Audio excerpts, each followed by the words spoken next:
Have you ever felt like you've been trapped in a job that you absolutely despise, or even just low-level hate? Sometimes, despite our best efforts, we end up in a job that just isn't a great fit. But even in the most challenging of circumstances, it is really important to find a way to push through and be professional to ensure that you can stay employed. Unless, of course, you're actually really rich and you don't need to have a job at all, in which case you probably don't even need to watch this video. Just quit. For the rest of us, however, hold tight. If you need that job for the income or to move up the ladder, you probably also need a pretty decent reference. So finding a way to work through it is important. Dealing with a job that you hate can be very emotionally draining.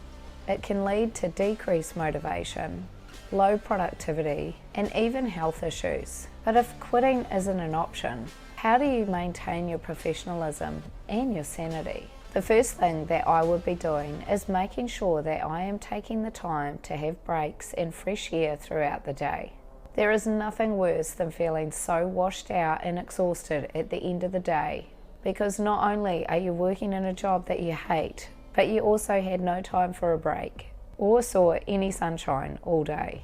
This also means you are likely to have a bit of a professional slip and tell everyone that you're not doing it because your job sucks, which obviously is not going to get you that decent reference that you need to be able to move on.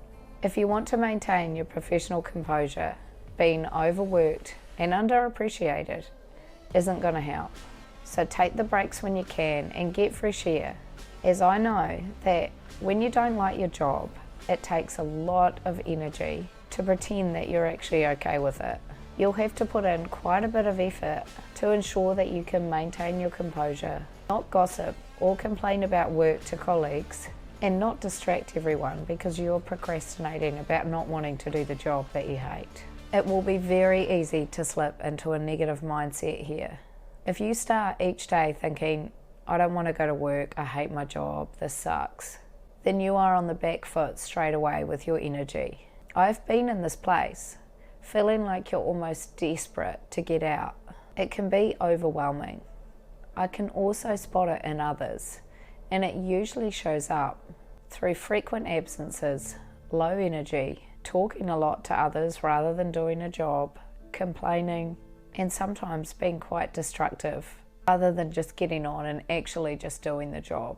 So as someone in leadership, I would say that the best thing that you can do is try and carry on with professionalism and not fall into those traps, as it will not help your progression or job search if you are showing up or not showing up as low energy and a complaining and distracting employee.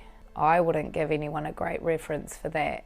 I have also done a video on how to get a great reference from your boss, which is linked on your screen. The second strategy that can help is to set really clear boundaries. If I am in a situation where I'm not enjoying my job, I have a really clear division between my work and my personal life. This will often mean avoiding doing emails or work-related tasks when I'm off work. I clearly set up a space to work from home that is not a space that I use for anything other than work. And sometimes I even avoid social activities that are work-related unless I actually really want to do it, as it can really drag me back into that work mindset. And if I'm not happy in my job, it can be a negative experience. And let's face it, social occasions, alcohol, work colleagues, negative mindset, yep, probably a disaster. Now don't click away, as I know you've heard this next one before, but it is really important. The third strategy is to seek out the positives, even if it's really small. What is it about the job that you can tolerate? Perhaps think back to why you applied or wanted the job. Was it about the location? Can you walk to work easily? Was it about the money? Yep, short-term metric, but still valid. Perhaps your favourite coffee shop is next door, so you have easy access to caffeine. Perhaps there's a work-from-home policy that you like. Or perhaps it's just that one of your colleagues makes you laugh. These are things that have to be able to get you out of bed every morning so that you're not starting off on the back foot every day. So you will know what your trigger is. Perhaps it is that you just really need to support your family, so you need a way just to be able to get on with it. Perhaps it's that you need to be in the role for a while before you can get promoted to the next step, so you're just going to suck it up and get on with it. So that's enough to keep you motivated to keep going, as you know it's short term. The fourth strategy that can keep you going when you really dislike your job is to use it for a platform for training and development. If you can access resources, training support, or funding to actually develop yourself further, take advantage of this and make sure that you're thinking about it in terms of what your next step is going to be, so that you're utilising your time really effectively. This can help get you going, and that you know that, okay, work is giving me the time or the resources to complete this qualification, so it's worth my time being in this job, and that's enough to keep you going. It also means that you're really utilising your time at that job really effectively, even if you don't like it. Remember, being professional doesn't mean that you have to be happy. It means conducting yourself with respect, integrity, and a positive attitude. Even in the most challenging situations, it's really important to maintain your professionalism and your dignity. The fifth strategy is to really utilise the environment to seek out a new opportunity. You can't stay in a job you hate forever. It'll drain your energy and potentially damage your health. While you are still employed, start exploring options for work that can make you feel empowered and prepare you for the next step.